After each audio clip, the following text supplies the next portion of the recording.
Hello degenerates, and welcome to video 2 of, oh, okay, it's technically the 30th now, but the 29th. So, actually you'll guys be seeing, it's the 30th, what am I talking about, or 31st, something like that. If this is the 31st, Happy New Year's to you all. If it's not, welcome.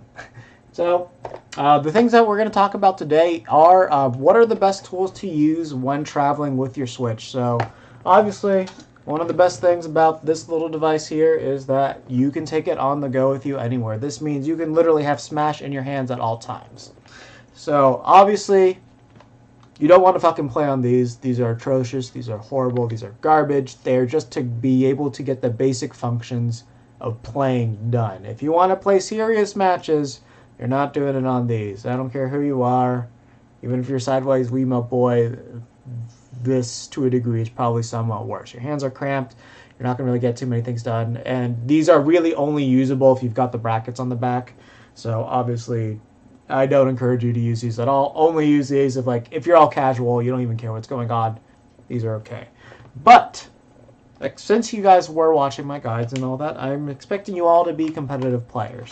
And with that in mind, that's what we're going to be talking about. So the most important thing is, whenever you're playing competitive, 95% of the people that you're going to be playing with are going to be using GameCube controllers.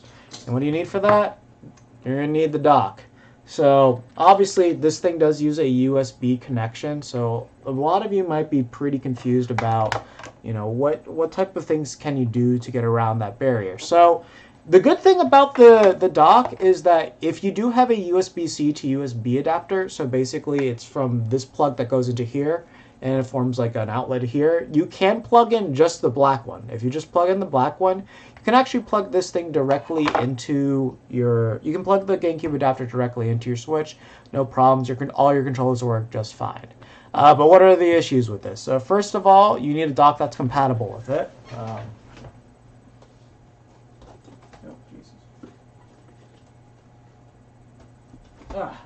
Okay. So the main thing is that you do need a dock that allows you to use that charger port between it. So as you can see here, the Switch goes on top, and then it has access to the USB port. Like this you can't place it like that, and you can't hook it up to it. So you do need a dock with a holder there. This is not the dock I recommend for you guys, however. If you notice, if you do that, you have no way to charge your Switch and play at the same time. And that's just going to reduce the amount of times you can play. This thing on itself can last about 4 hours, I think, on Smash, if you're going fully at it. But, you know, let's say you're at a tournament, you want it to last longer, you don't want it to just die on you. We got the solution for you. And that is going to be the Hori Dock. This is, hands down, the best dock that you can get. Nice thing is it does have rubber paddings on there, and it comes into this compact form as well. But that's not the best part. The best part is, so right here, this is what it looks like when it's all folded in. But when you fold it out, it's got 2 USB ports over here, and then over here it has 2 USB ports and a USB-C port. The reason why that's important is because this allows you to have 4 USB ports. So if you wanted to do 8-player Smash, you could. But it also allows you to hook up 4 Pro controllers if they need to be used wiredly. And the main important thing is that you can charge at the same time and do it. That's what this adapter does. So this does not come with an HDMI adapter. So if you're planning on using this to replace your regular Switch dock, it does not do that. This is strictly for on the go, for only playing on this screen. So make no mistakes of that. The other thing too is you need to make sure, if you want to prevent your Switch from bricking, make sure you're using the original Switch power adapter as well. Also, some nice features about it is, as you can see, they do have the USB-C plug-in right here for the dock, and it actually wiggles. So the reason why that's important is, you know, you're going to be pushing this thing on here, and then you're going to be yanking it out. So by having it flexible like that, you'll prevent this thing from bending and snapping. So that was like a really forward-thinking idea from Hori on that one. The other thing that's beneficial about this is that you actually have a lot of settings that you can do. So this is one of them. If you want to go as flat as possible, you can go this flat. So that way, if you're playing like straight up, then that's the best way to go for you. This is the next angle here. And then this is probably like the closest that you can go. So like almost vertical. I almost never find myself using that setting. Oh wait, if you want to go even further beyond, you can basically have it standing straight up. So yeah, this thing's great. I'm going to be having this with me in Japan. This is a godsend. Just get it. You're going to be using that on the airplane for free. Or anywhere you go. Like if you guys followed me on Instagram, you saw that one photo of me playing on this thing in Epcot. This is exactly what I was using. It's a beautiful dock. It's on the portable side. That's the other thing too, is if you haven't seen all the issues that there are with the power delivery service, don't trust any third-party docks unless they're officially licensed by Nintendo. This is one of them, so that's the reason why I got it, and plus the USB port. So you really can't beat its functionality in terms of a portable use only dock. So yeah, as far as other portability features go, these are more general Switch focus related, except actually this one. This one actually is a bit Smash related. The 8bitdo GameCube adapter plus Wii Classic controller adapter. So GameCube port on this side, Classic controller port on this side. So some tidbits about this one is it does have a USB cord with it, but you can't plug it into the Switch while you're using this device. So it is battery powered, so you won't be able to plug this into the Switch and use it at the same time. This is strictly, I think, for PC usage. Like I noticed my PC was like auto connecting to this thing, so I think when you do this with your PC, it reads it as a Nintendo Switch controller. But you can just switch it to the X over here, and that switches it to a PC input, I believe. Is that what it is? Yeah, Switch and Windows. So Windows mode, Switch mode. That way you can use your classic controllers. So if you want to use your NES Classic controller or your SNES Classic controller, you can do that. Also the Wii Classic controllers as well work with that. Just anything with that input, it'll work. And your GameCube controller. So great little dongle to have.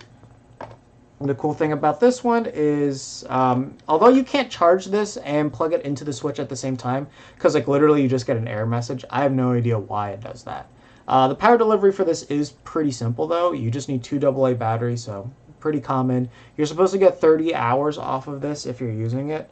So this is like, I put these in 2 days ago because that's when I got it.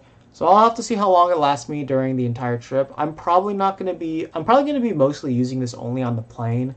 And outside of that, I don't really see myself using this too often. But we'll have to see. I'll come back and report how often I end up using this over the entirety with just like the regular Nintendo Switch dock. The one unfortunate thing about this, if you're using this with Smash specifically and any other ones, is that this does read this as a Pro controller. This means it will not even remotely detect the analog inputs that you have on the controller. So when you're pressing down on this, like sometimes you don't have to go down all the way for it to read the L and R inputs. This one you need to make sure you're pressing it the entire time, and that's not good. And also that means if you are playing this on the PC for Dolphin, then same issue is going to occur there. The digital inputs are the analog inputs are not detected by this at all. So keep that in mind when playing this. So I did get to test this out with a couple of games. So Smash was the big one, and the other one I wanted to test this out with is because of the classic thing, is I wanted to test this out with the NES emulator that they have for Switch Online. And I'm happy to report it's basically a one-for-one of how responsive it is. Like I just felt like I was playing on an NES while using this. So as far as input latency goes, this is extremely good. Just know that the Switch Pro controller settings do mess it quite a bit for the GameCube controller itself, mostly just because of the triggers. It doesn't feel right, but this is the best portable solution that you'll have for playing on the GameCube just anywhere with the Switch. And the good thing with this is you don't have to worry about having a dock for the Switch. That's one thing that's nice about having this versus wanting to use the adapter. But your friends can't play with you. This only allows for one controller to be hooked up. Oh, man. So that's basically going to do it for that one. And the good thing is, like, this is pretty cheap too. Like, I think it was like 20 bucks for this.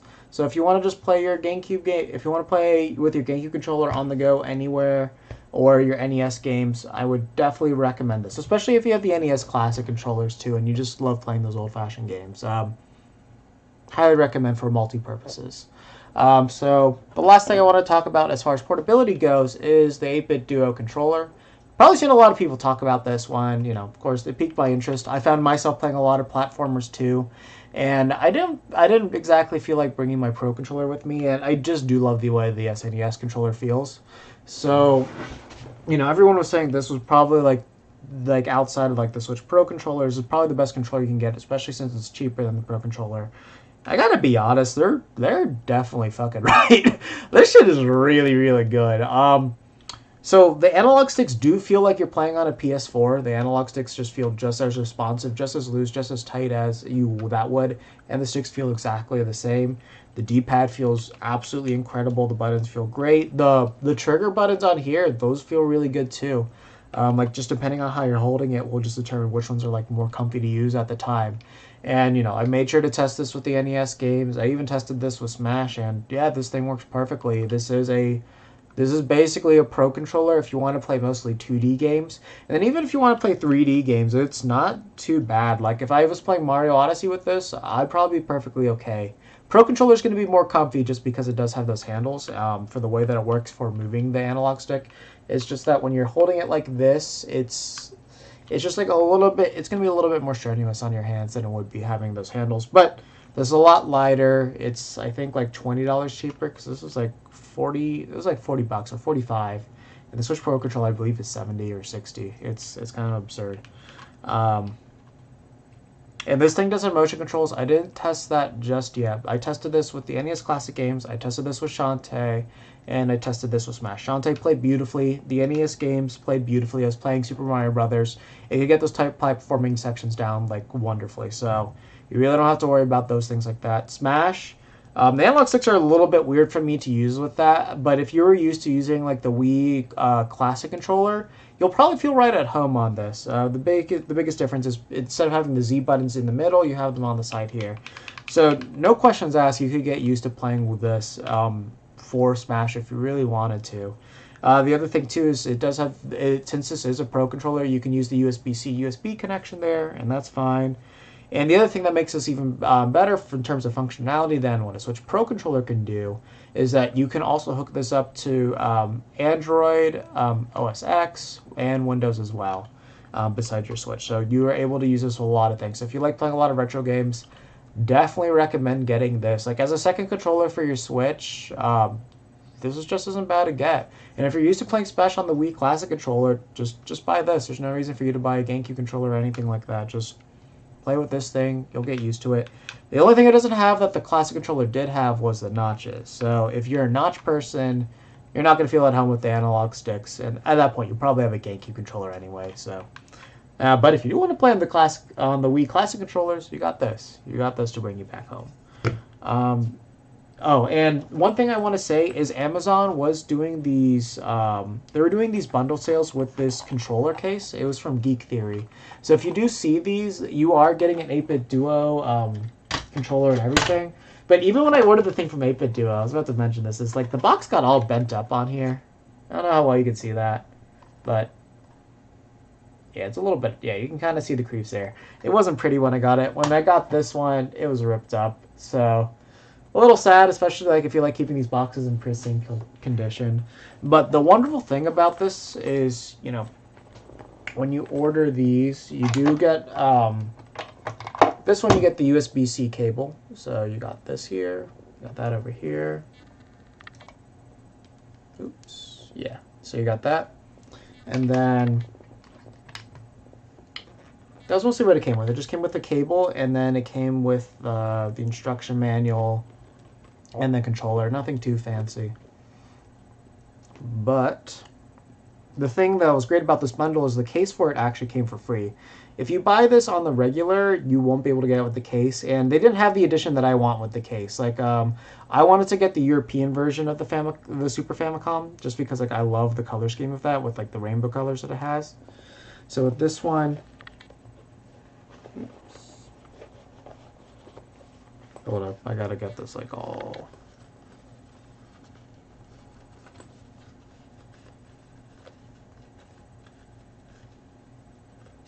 Excuse me for a moment as I try to fit shit together.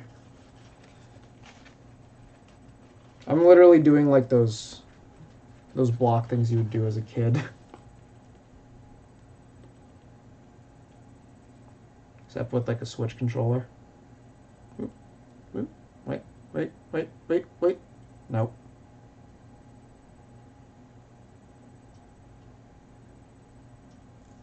Jeez, I didn't realize I was such a fuck up at this. Alright, we're going to start off with the small one because that makes a lot more sense than starting off with the big one. Okay. Hey. There we go. I was doing this backwards. That's why I was having a more difficult time with it. Okay. So that's in. So you're able to fit your USB cable in there. You're able to switch your Duo controller in there. Plug the sucker in. Actually, I probably had that. Yeah, I had this in backwards. Yeah. So I have like the fat USB side in there, and then plug it in. You have enough space for the analog sticks to not get messed up by anything. And then this thing is tiny. Like, this is the most perfect case that I've ever seen for a controller. Doesn't take up much space there, and like that, it's literally the size of an eyeglasses case. That's how small this thing is. So you're able to take this anywhere, portable, much smaller than the Pro controllers. You're flying a lot, this is what you want. Like, you really don't need to play with any other controllers besides this. And even if you feel like you need the handle grips, like you're not flying more than 4 hours on average. So even then, it's like you can take those like breaks in between, and it shouldn't be too strenuous on you. So yeah, if you're going portable, get the Hori Dock so that way you can plug things in. It's really stable and you can charge at the same time. So if you got an external battery, you got that. Oh, external batteries. Make sure you get the Anker power adapters. The only ones that are licensed by Nintendo, so they're guaranteed not to break your Switch. So make sure you do that, and you have to make sure you're using the Nintendo cables as well. So get those.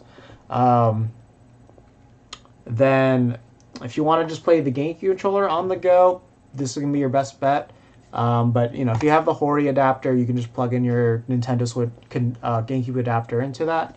So you're fine there. As far as portable controllers go, or just extra controllers in general, I definitely recommend the 8bitdo. This one is wonderful on every single level. The SN30 Pro, that's the name of it. The SN30 Pro. Get the bundle too, just so you get this free case along with it, because this thing is wonderful as well. And yeah, the Hori Dock, make sure it's the one with the USBs on it. These are both made by Hori. This one is nothing. This is just plastic. This is plastic with a purpose. Get the Hori Dock with the 4 USB pads and the USB-C so you can charge it. And you get you have those multiple elevations as well. So yeah, that's mostly going to do it here. Both products are absolutely wonderful. The boxes might be banged up when you get them, but both of these have worked just wonderfully for me.